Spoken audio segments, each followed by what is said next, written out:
Sidang cerai Sarwenda dan Ruben Onsu kembali ditunda. Penyebabnya dikarenakan salah alamat.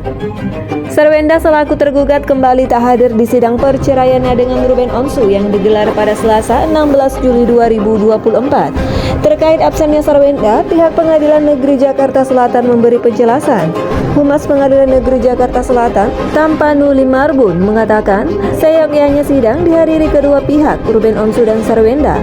Tapi berdasarkan informasi dari majelis hakim, panggilan yang dilayangkan terhadap gugat tidak sah karena yang bersangkutan tidak lagi menghuni alamat yang dituju. Namun berdasarkan kilas panggilan yang diterima oleh pengadilan, ternyata alamat yang dicantumkan penggugat sebelumnya tidak ditemukan yang namanya Sarwenda, kata Tampanuli Marbun.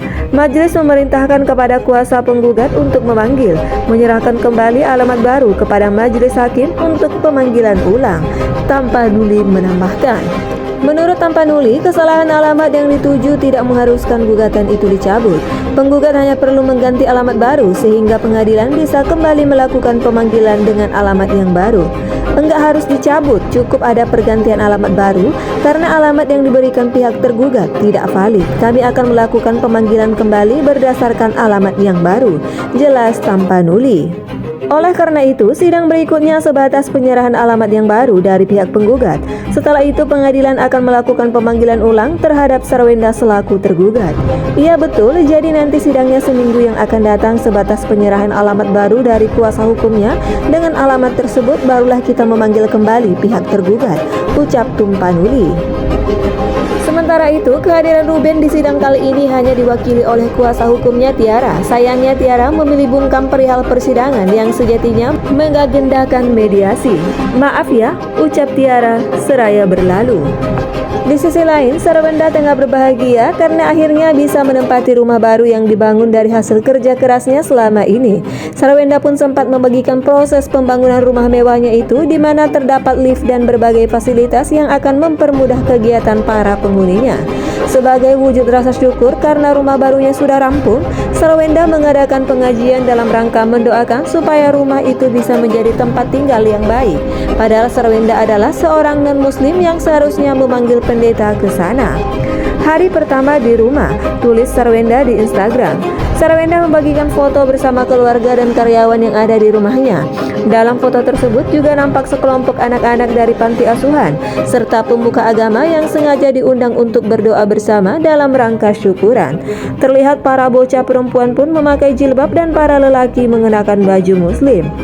Menurut Sarwenda, ini adalah wujud bagaimana ia menghargai semua agama yang ada. Sebagai Nasrani, Sarwenda menegaskan juga akan mengundang pendeta ke rumahnya untuk mengadakan kebaktian sekaligus pemberkatan rumah barunya.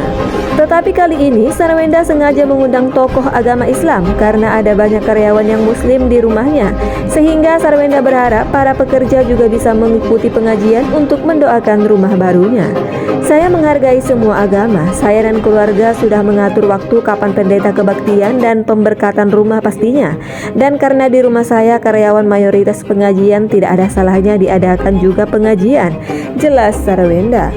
Sebagai artis yang punya banyak karyawan, Sarwenda juga memikirkan bagaimana kesejahteraan orang-orang tersebut. Oleh sebab itu, ia membangun sebuah musola di dalam rumah pribadinya agar para karyawan yang beragama Islam bisa beribadah dengan nyaman. Karena itu juga di rumah juga ada musola untuk mereka supaya mereka lebih nyaman. Karena walau berbeda tetap satu, bukan? Kata Sarwenda. Aksi Sarwenda menggelar pengajian hingga mengundang anak yatim piatu itu malah menuai pro dan kontra. Ada netizen yang senang melihat rasa toleransi istri Ruben itu, tetapi ada juga yang nyinyir karena menilai masih banyak orang Kristen yang juga butuh bantuan. Tuhan siapa yang disembah sih, Bu?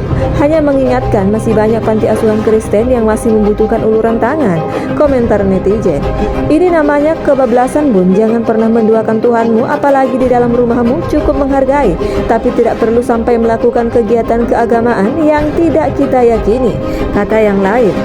Gak usah diperdebatkan, Sarwenda tahu mana yang baik untuk dia sendiri. Netizen gak usah atur hidup orang lain, timpal lainnya. Sementara itu, mengenai persidangan perceraian, Tim Marbun meminta pengacara Ruben Onsu untuk menyerahkan alamat terbaru Sarwenda sehingga mantan personel Ceribel tersebut bisa hadir dalam sidang 23 Juli mendatang. 1 minggu pasti ada solusinya, kalau tidak diketahui pasti alamatnya, ada cara lain yaitu panggilan koran, ujar T. Marbun. Nantinya setelah diketahui alamat Sarwenda, pengadilan akan memanggil penyanyi 34 tahun itu. Ia dan Ruben kemudian dipertemukan dalam sidang beragendakan mediasi.